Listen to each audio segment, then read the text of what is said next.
하나님의 전에 나와 예배하는 하늘가족, 그리고 영상으로 예배하는 하늘가족 모두에게 하나님의 지켜주심이 함께 하셔서 건강하고 안전하고 평안한 삶 누리기를 주의 이름으로 축원합니다.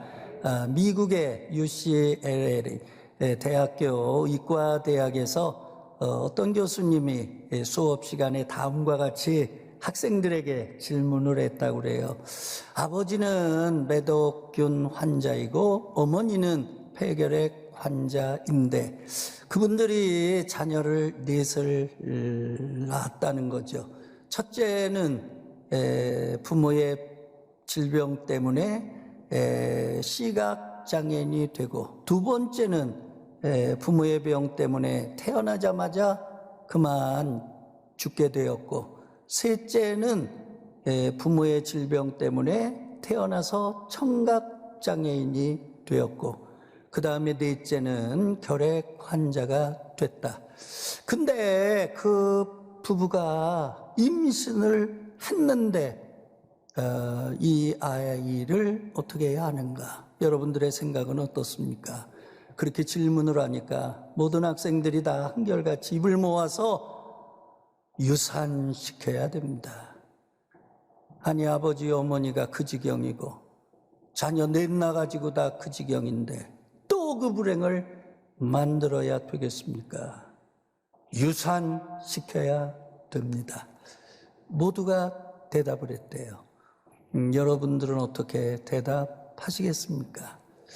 그때 교수님께서 잠시 생각하더니 학생들을 아주 직시하면서 여러분들이 베토벤을 죽였습니다.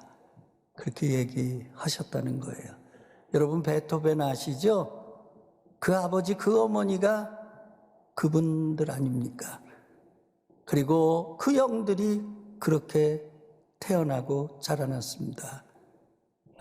다섯째로 태어난 베토벤 1770년 출생했죠.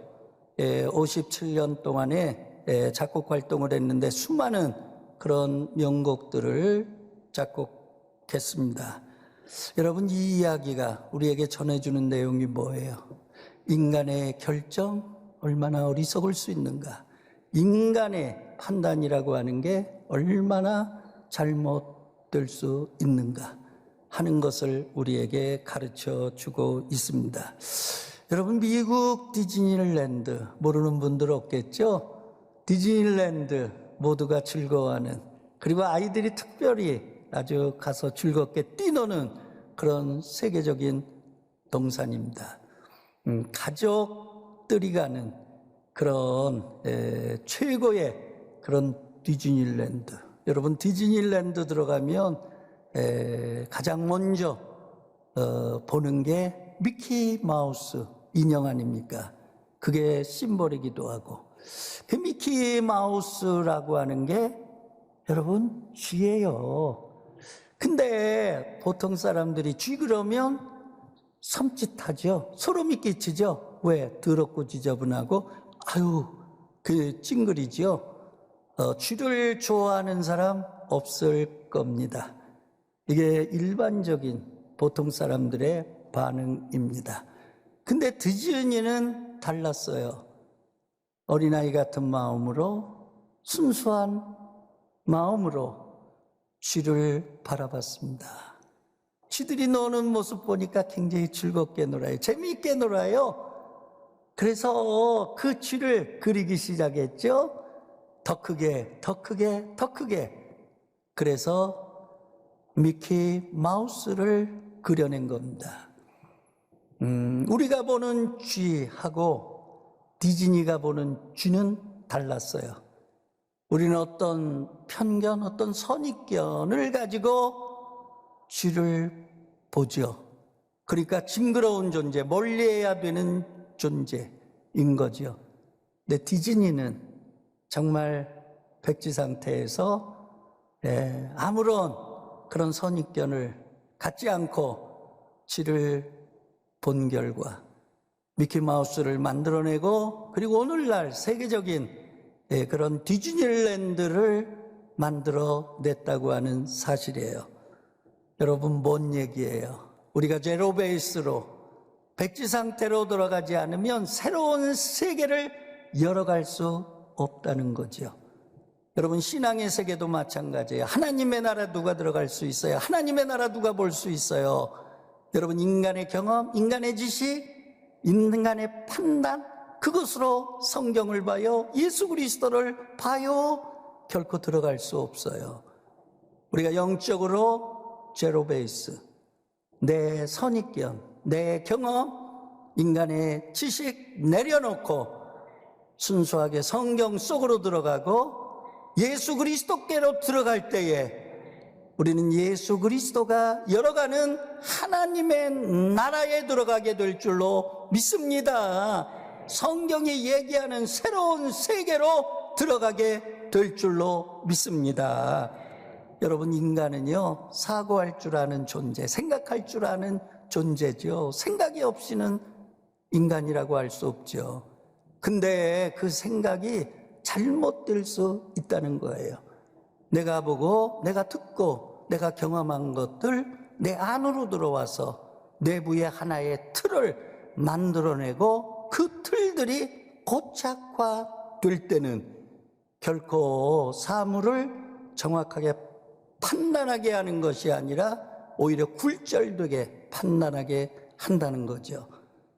그런 내부의 하나의 틀이 고착화되면 새로운 사건, 새로운 경험을 하더라도 그런 굴절된 생각으로 보기 때문에 바른 판단을 할 수가 없다 하는 거 아니겠습니까? 그러니까 편견이 얼마나 무서운가. 고정관념을 탈피하지 않을 때 우리가 과연 바른 판단을 할 수 있을까? 그래서 베이컨이라고 하는 철학자는 인간의 우상이라고 하는 건 뭐냐? 선입견과 편견이다, 그렇게 얘기했습니다.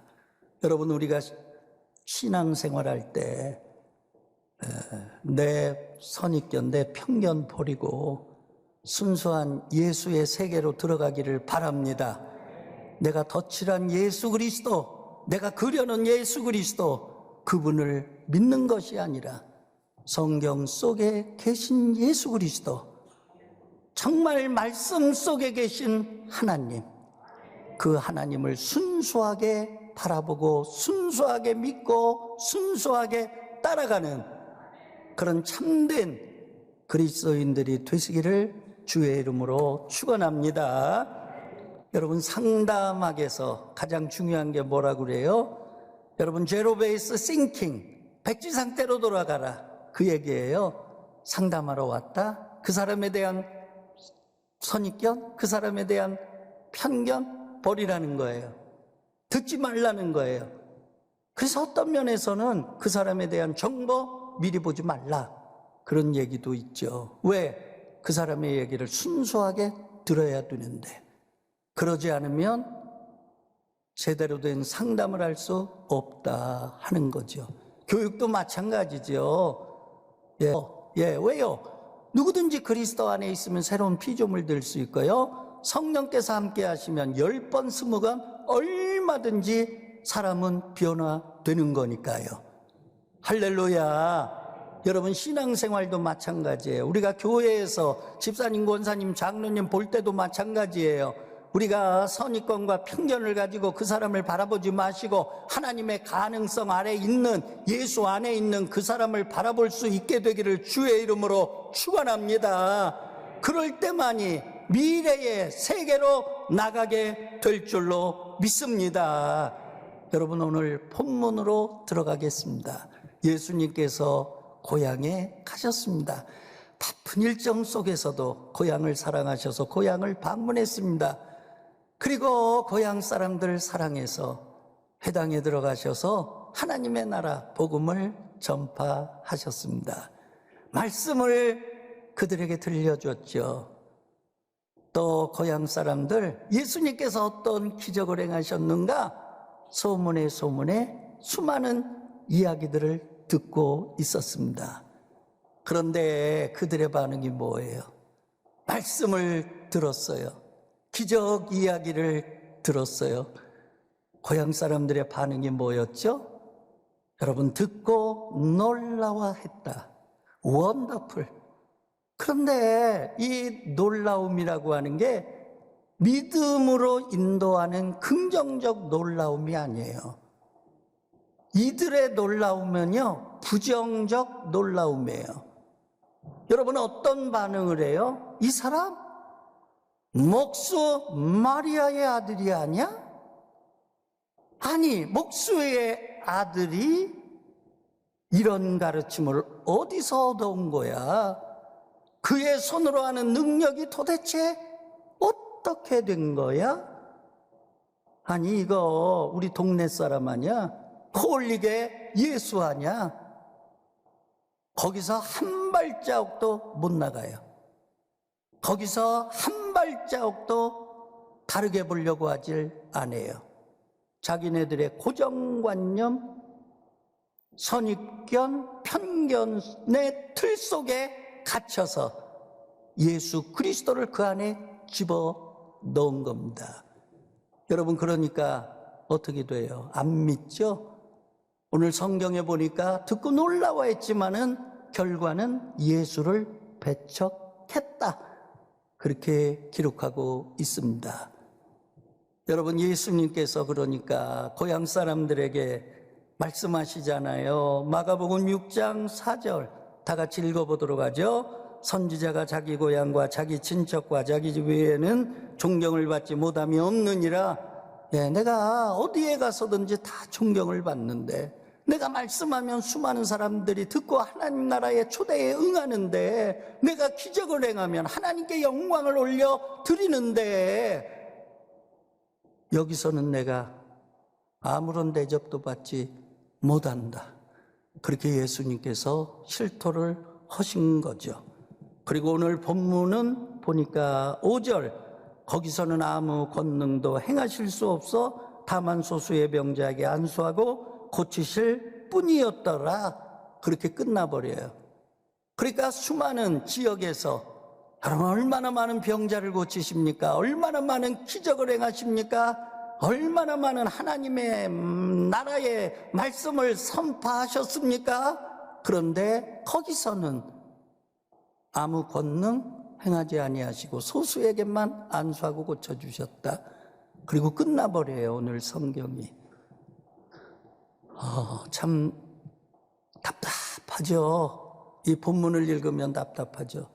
고향 사람들 제일 환영해야 될 거 아니에요? 고향 사람들 제일 알아줘야 될 거 아니에요? 제일 믿어줘야 될 거 아니에요? 그런데 그렇게 예수님께서 의지하려고 했던 고향 사람들, 여러분, 듣긴 들어도 받아들이지 않고 오히려 예수님 배척했다 하는 겁니다.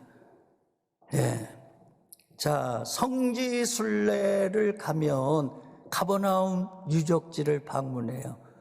근데 성지순례 가면 참 안타까워요. 왜 이렇게 됐을까?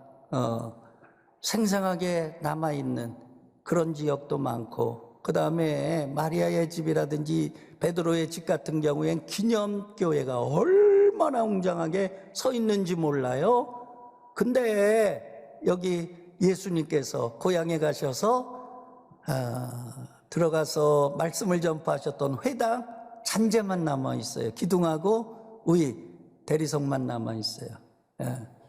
굉장히 답답해요. 예수님께서 그때 예언한 대로 폐허의 도시가 된 거예요. 다 쓰러져 없어져 버린 거죠. 자, 그러면 여기서 질문해야 되죠. 왜 고향 사람들이 예수님을 배척했을까? 그 이유는 뭘까? 딱 한 가지죠. 예수님에 대한 고정관념 탈피하지 못했어요. 예수님에 대한 선입견 그들이 결코 버리지 못했어요. 그러니까 자기네들이 알고 있는 선입견과 편견 속에 예수를 가둬버린 거예요. 그러다 보니까 예수님 배척하게 됐던 거지요. 자, 여러분, 우리가 믿는 예수 어떤 예수예요? 여러분, 내 안에 가둬놓은 예수입니까? 내가 색칠해 놓은 예수입니까? 아니면 정말 성경이 말씀하시는 그 예수 그리스도이십니까? 자, 같은 고향 사람인데 한 사람은 달랐어요. 모두가 다 그런 건 아니잖아요. 예수님의 말씀을 들었어요. 어린아이 같은 마음으로 그 말씀을 받아들였어요. 그리고 예수님을 따랐어요. 예수님의 제자가 됐죠. 얼마나 훌륭하게 예수님을 믿고 따랐으면 예수님께서 가장 사랑하는 제자가 됐겠습니까? 같은 고향 사람인데 그 사람은 달랐어요. 예수님께서 마지막 십자가에 못 박혀 돌아가실 때 어머니 마리아를 누구에게 맡겼습니까? 여러분, 그 제자에게 맡겼어요. 어머니를 부탁한다고 하는 건 그 제자를 가장 신뢰했다는 거예요. 믿었다는 거예요. 여러분, 그 사람이 누군지 아시죠? 사도 요한이에요. 여러분, 훌륭한 제자가 됐어요. 근데 같은 고향 사람인데 요한이 본 예수 그리스도, 그분은 누구세요? 요한의 입에서 고백하는 예수 그리스도, 그분은 누구세요? 요한복음 1장 14절 요한의 고백이 나옵니다. 다 같이 읽어보도록 합니다. 말씀이 육신이 되어 우리 가운데 거하심에 우리가 그의 영광을 보니 아버지의 독생자의 영광이요 은혜와 진리가 충만하더라. 이것이 요한의 신앙 고백이에요. 이것이 요한이 본 예수 그리스도예요. 여러분, 요한은 예수 그리스도 안에 있는 하나님의 영광을 보게 된 줄로 믿습니다. 말씀이 육신이 되어 우리 가운데 거하심에 우리가 그의 영광을 보니 은혜와 진리가 충만하더라. 할렐루야. 여러분, 요한이 본 예수 그리스도는 그 다른 고향 사람들이 본 예수 그리스도와 전혀 달랐어요. 여러분, 얼마나 훌륭한 고백을 하고 있습니까? 얼마나 여러분 읽을 때 가슴이 뭉클하는 그런 영적인 감동을 우리에게 이 말씀이 주고 있지 않습니까? 여러분, 요한은 왜 그랬죠? 제로베이스에서 어린아이 같은 백지 상태에서 예수님의 말씀을 들었어요. 그리고 예수님의 말씀을 믿고 따랐어요. 그 결과 하나님의 영광을 보는 주인공이 되고 하나님의 구원의 역사의 주인공으로 여러분 서게 된 줄로 믿습니다. 여러분, 우리가 어떤 예수를 믿어요? 내가 색칠한 예수 그리스도입니까? 예수님의 고향 사람들 대다수가 봤던 예수 그리스도입니까? 아니면 요한이 믿었던 예수 그리스도입니까? 우리가 어떻게 올바른 신앙을 가질 수 있습니까? 우리가 어떻게 올바른 예수 그리스도를 믿을 수 있습니까? 여러분, 성경으로 돌아가야 될 줄로 믿습니다. 여러분, 초대교회 성도들이 믿었던 예수 그리스도, 그분은 살아있는 예수 그리스도이셨어요. 그리고 그분은 성경이 얘기하신 예수 그리스도이셨어요. 초대교회 성도들은 핍박을 받았죠. 환난을 당했죠. 수많은 위협이 따라왔죠. 그럼에도 불구하고 그들은 끝까지 예수 그리스도를 믿었어요. 왜요? 순수한 신앙이었기 때문이에요.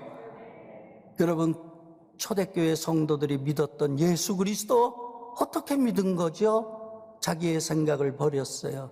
자기의 지식을 버렸어요. 자기의 경험을 버렸어요. 그리고 성경이 얘기하는 예수 그리스도를 받아들였어요. 예수 그리스도는 구약의 예언자의 예언 따라 이 땅에 오셨고 구약의 말씀대로 우리의 죄를 대신해서 십자가에 죽으심을 당하셨고 성경의 예언대로 그분은 살아나셨고 할렐루야. 여러분, 성경의 예언대로 그분은 승천하셨고 그리고 주님이 약속한 대로 주님 다시 오시리라고 하는 믿음을 그들이 갖게 된 줄로 믿습니다. 여러분, 우리가 그런 믿음을 가져야 되지 않겠어요?